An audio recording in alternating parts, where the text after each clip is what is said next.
Hello my dear friends, मैं doctor संतोष हांडे आपका अपने इस चैनल में बहुत बहुत स्वागत करती हूँ। आज हम बात करने जा रहे हैं होम्योपैथी की एक बहुत ही वंडरफुल मेडिसिन के बारे में, जो कि यूरिनरी ट्रबल्स में काफ़ी उपयोगी है। और इस मेडिसिन का नाम है इक्विसिडम हाइमील। ये जो मेडिसिन है ये यूरिन से संबंधित रोगों में बहुत ही अच्छा कार्य करते हैं। चलिए जानते हैं इसके सिम्टम्स के बारे में। यदि आप मेरे इस चैनल में नए हैं तो इसे सब्सक्राइब कर लीजिए और इस वीडियो को शुरू से आखिर तक ज़रूर से देखिए, क्योंकि मैं इसमें बहुत ही इम्पॉर्टेंट इन्फॉर्मेशन शेयर करने जा रही हूँ। इक्विसिडम हाइमील ये यूरिनरी ऑर्गन्स पे बहुत अच्छा काम करती है, और विशेष रूप से ब्लैडर पर। और ब्लैडर से रिलेटेड जो सिम्टम्स होते हैं वो इसमें बहुत ही ज़्यादा इम्पॉर्टेंट होते हैं। इस सिस्टाइटिस में यानी इन्फ्लेमेशन ऑफ ब्लैडर में बहुत अच्छा काम करती है। और इसका जो बहुत ही इम्पॉर्टेंट सिम्टम है वो है severe dull pain along with distension of bladder, यानी कि उसे ब्लैडर में ऐसा लगता है कि जैसे बहुत ज़्यादा फूला हुआ है, and there is no relief from the urination. और यूरिन पास करने के बाद में भी उसको किसी भी प्रकार का रिलीफ नहीं मिलता, और साथ ही साथ में उसको सीवियर डल जो पेन होता है, that is was at the conclusion of urination, यानी यूरिन पास करने के बाद में ये जो पेन होता है वो बहुत ज़्यादा सीवियर होता है। तो इस सिम्टम के लिए इक्विसिडम को याद किया जाता है, और इस कंटेक्स्ट में इसका रिलेशनशिप है साजापरिला से। साजापरिला भी जो है वो एक बहुत ही बेहतरीन मेडिसिन है ब्लैडर से रिलेटेड ट्रबल के लिए, और वो भी सिस्टाइटिस के लिए दी जाती है। And they severe pain at the conclusion of urination. ये दोनों मेडिसिन कंपैरेबल है। एक और मेडिसिन को उससे कंपेयर किया जाता है बर्बेरिस वल्गारिस, जो कि यूरिनरी ऑर्गन्स पे बहुत ही बेहतरीन तरीके से काम करती है, और उसमें भी there is pain at the conclusion of urination. थूसा भी एक कंपैरेटिव मेडिसिन है। अगर वहाँ पर कोई साइकोटिक ग्रोथ्स हो जाती हैं या प्रोस्टेट एनलार्जमेंट हो जाता है और इस तरह की प्रॉब्लम्स डेवलप होने लगती हैं, तो थूसा का इस्तेमाल किया जाता है। ये जो मेडिसिन है एन्यूरोसिस के लिए दी जाती है। एन्यूरोसिस का मतलब होता है कि अगर जब ब्लैडर पर एक कंसिडरेबल एज के बाद, पर्टिकुलरली 3 इयर्स के बाद में अगर कोई भी कंट्रोल नहीं होता है, तो ये एन्यूरोसिस कहलाता है। और ये जो है वो बच्चों में अक्सर देखने को मिलता है, और परिणाम स्वरूप होता है बेड वेटिंग। तो इस मेडिसिन में आपको दोनों तरह की बेड वेटिंग मिलेगी, यानी कि दिन के समय होने वाली बेड वेटिंग के लिए भी ये मेडिसिन दिया जाता है, और नॉक्टर्नल एन्यूरोसिस यानी रात में होने वाली बच्चों के केसेस में बेड वेटिंग जो होती है उसमें भी दिया जाता है। बच्चों में इनकॉन्टिनेंस ऑफ यूरिन अक्सर देखने को मिलता है। ये जो कंडीशन है वो हमें सेना में भी देखने को मिलती है, पर्टिकुलरली नॉक्टर्नल एन्यूरोसिस।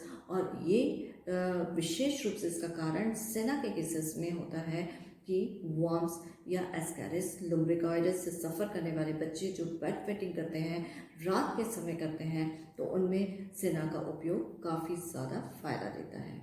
फिर तीसरी कंडीशन जो इनकॉन्टिनेंस की होती है या जिसे एन्यूरोसिस है, ये ओल्ड वीमेन में भी देखा जाता है, यानी कि एल्डरली वीमेन में कई बार हम देखते हैं कि बेड वेटिंग देखने को मिल सकती है, और उस केस में इक्विसिडम एक बहुत ही अच्छी मेडिसिन है।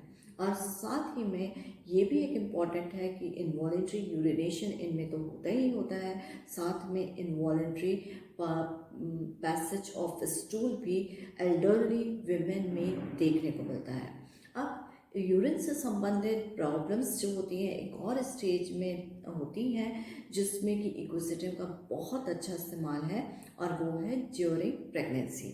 अगर प्रेगनेंसी के दौरान किसी को रिटेंशन ऑफ यूरिन हो जाए, यानी कि यूरिन वो ठीक से पास नहीं कर पा रहा है, और डिस्यूरिया हो, और यदि यूरिन पास होती है तो पेनफुल है, तो और प्रेगनेंसी की कंडीशन है, तो उसमें इक्विसिडम बहुत ही ज़्यादा फ़ायदा करती है।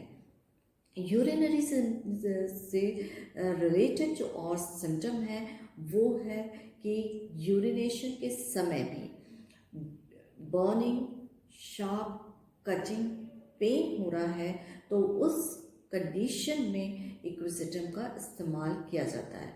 Burning, sharp, cutting pain while passing the urine, ये भी इसका एक बहुत ही इम्पॉर्टेंट सिम्टम है।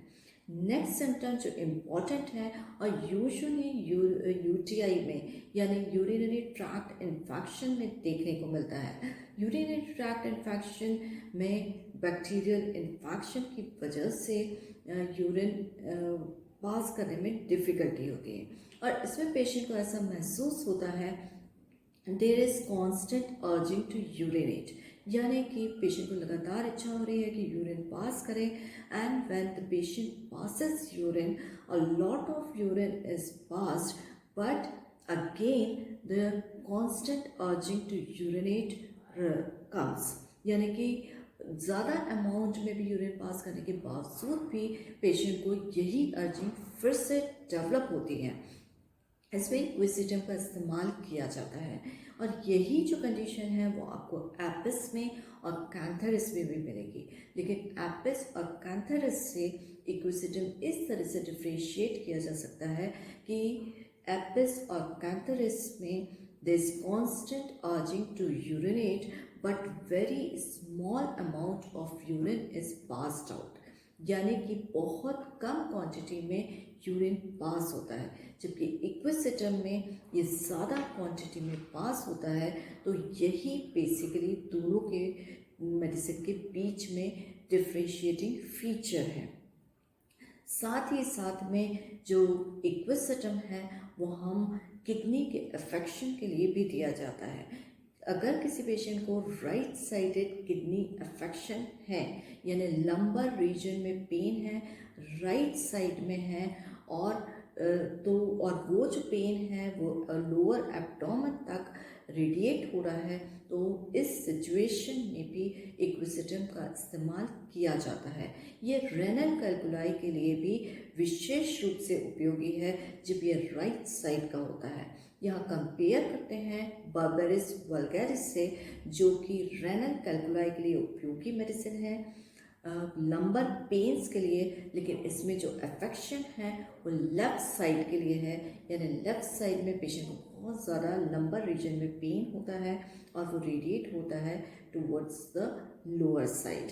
यहाँ पर लेफ़्ट साइडेड रेनल कैल्कुलाई के लिए एक और मेडिसिन का नाम आता है जिसे हम हाइड्रेंशिया कहते हैं।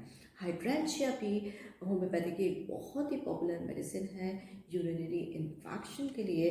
और यहाँ पर जो रेनल कैल्कुलाई होते हैं तो रेनल कैल्कुलाई को निकालने में ये बहुत ही ज़्यादा हेल्पफुल मेडिसिन है हाइड्रेंशिया। फिर साथ ही साथ में अगर राइट साइडेड रेनल कैल्कुलाई के अफेक्शंस देखे जाएं जो कि क्विसिटम से कंपैरेबल है, तो लाइकोपोडियम का भी उसमें नाम आता है। इसमें लेकिन विशेष रूप से ध्यान देने वाली बात है कि रेड सैंड इन यूरिन देखने को मिलती है and child cries before urination, ये भी एक इम्पॉर्टेंट फीचर है।